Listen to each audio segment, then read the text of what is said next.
Hello everyone, and thank you so much for coming to the Cox Cooking Show. Today we're going to be making us some fermented salsa. Rolling.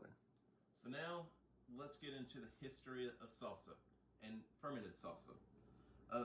Salsa can be traced all the way back to the Mayans, the Aztecs, and the Incas, all the way back to before the 1500s. The Aztecs used to combine tomatoes with chili peppers and ground up squash seeds, and they would eat this with turkey, lobster, venison, and all other dishes. And this combination was called salsa by Alonso de Molino in 1571, after about 50 years after the Spanish had come over and conquisted the Mexicos. Fermented salsa started roughly at the same time as non-fermented salsa, because all that it needs to ferment is to add a little bit of extra salt and let it sit at room temperature for a couple of days. And back before refrigeration and canning, the only way to be able to preserve food past a certain time was to have it fermented. And so that's what they did. And this gave the Mayas, the Incas, and the Aztecs the ability to preserve their vegetables and be able to eat them all year long, rather than just being able to do it during harvest season. Salsa is very important to the Mexican culture. It has been around for thousands of years. While every state in Mexico has their own unique dishes, they all have one uniting factor: salsa. Diane Kennedy was quoted in the Cuisines of Mexico saying, "A dish of salsa is as indispensable to the Mexican table as are salt, pepper, and mustard." A little information about the fermentation itself. Fermented salsa is created using lacto fermentation. This is the same type of fermentation that is used in pickles, sauerkraut, kimchi, and just about any other fermented vegetable. All it requires is salt, vegetables, and water. And this process works because the bad bacteria is usually killed away in a high salt content, but the good bacteria can thrive in a high salt content. And the specific bacteria that we're going to be looking for and will most likely be creating this is lactobacillus. Lactobacillus can survive in a higher salt content than most of these other bacteria. And what they do is they convert sugars into various types of acid, but specifically lactic acid, which preserves the flavor and the nutrients, but also acts as a protection to these vegetables and keeps out more bad bacteria. Okay. So now we need to get started, and the most important thing is finding your ingredients. If this was the summer, we'd be able to pick them all from our very own garden, but because of the winter, we had to go and get it all from Walmart. But with the help of one of our special family members, we'll be able to get our very own fresh garlic. So here we have our helping hand, Miss Petunia Pig. She's the greatest garlic digger in the whole entire family. And so this is where we keep our garlic. There's not much up right now because it's the winter. But once you start digging, they're just gonna keep on coming. So she's taking a quick stop at the turnip grains and see if they're ready for picking. Not quite, but the garlic's past due. Casey. Okay. Some people leave their animals around with leashes. Some stand behind them and whip them. All we need is powdered donuts. So let's come over here. And we're just gonna let her do her own thing.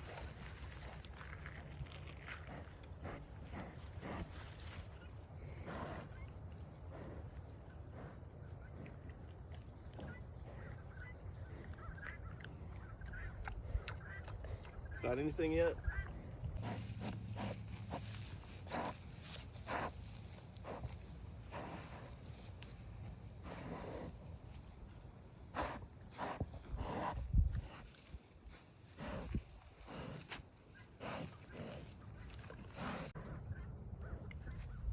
Looks like she may have found some. I think she got it.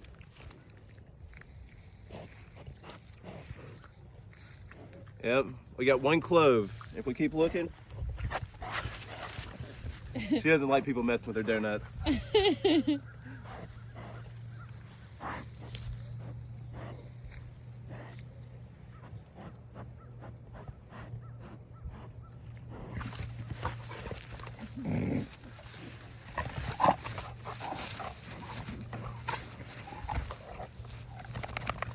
Two cloves. Now that we've got all of our ingredients together, let's begin the introductions. First, we have 2 medium-sized onions. Next, we have 4 large tomatoes. And we have 2 medium green peppers. Next, we have 4 jalapenos. And next, we have our lovely garlic collected by the great Petunia the pig. And don't worry, we've already washed off all the pig slobber. Next, we have multiple handfuls of fresh cilantro. The next addition is lemon and lime juice to taste. And then 2 to 4 tablespoons of salt. And once we mix it all up, we have these 3 special antique crocks made just for fermentation. They have the capabilities to keep these things dark and enclosed at all times, creating the perfect atmosphere. Welcome back. We've got everything diced, minced, and juiced. Once you get everything diced, here comes the fun part, and that's the mixing. So we did 2 recipes, and that's why we have it separated out like this. And we're gonna do the full 2 recipes, but right now we're just gonna show you the 1 recipe. So here is 1 large onion. Next, we have 2 medium-sized tomatoes. We have 1 medium-sized green pepper. To be specific, it was a bell pepper. Next, we have 2 jalapenos.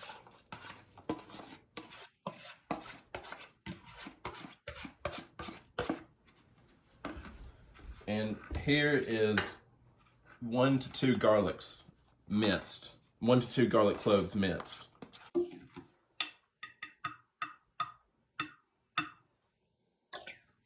Following that, a handful of fresh cilantro.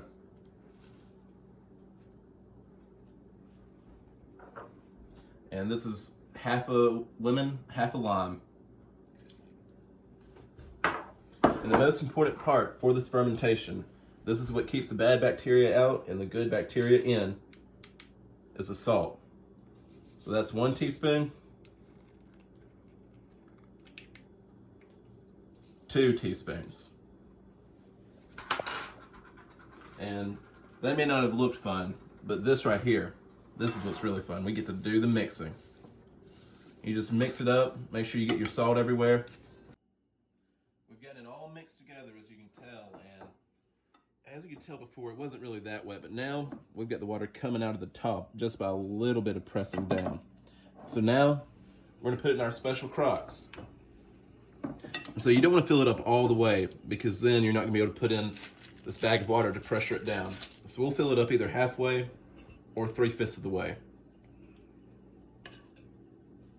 So now we just keep adding it. Try not to drop things everywhere.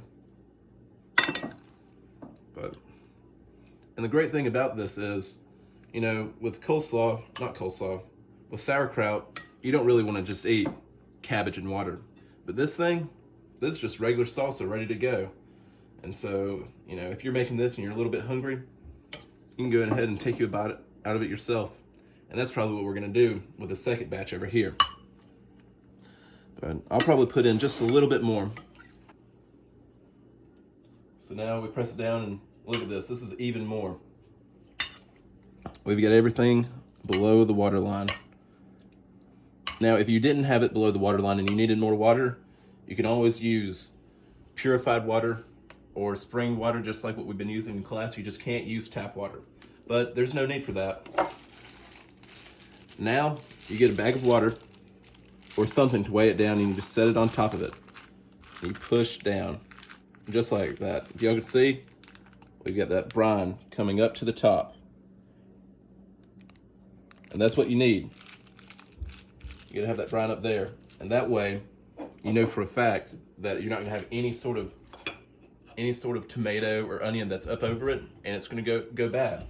None of this is gonna go bad. It's all gonna ferment. And here we have a little special thing that locks it in place. And so now we wait. All right, our salsa was enough for 2 crocs. We were hoping for 3, but it kind of got squished down to enough for 2 crocs. But there's multiple studies out there that say that bacteria grow a lot faster whenever music's played. So my dad's written our special bacteria their own special song just for them, and hopefully this will kickstart the growing process. Fermentation is a great process. It can produce things to release your stress. Listen to me, people, and I'll tell you true that fermentation is good for you. Fermented salsa is today's recipe. There's gonna be enough for you and me. Mix it together so correctly, it'd be delicious, just wait and see.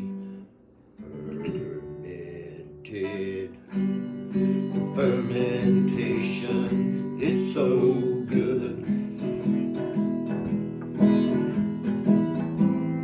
Fermentation, it's so good. Probiotics, yeah. Fermentation, it's so good. Fermentation, it's so good. Yeah, woo! We want more! Welcome back. It's been 2 days since we started our fermentation in Winfield. We're back in Birmingham and we have some new friends. They're gonna help us out today. Our wonderful taste tester Carol is gonna taste test our Hola. salsa. Muy bueno.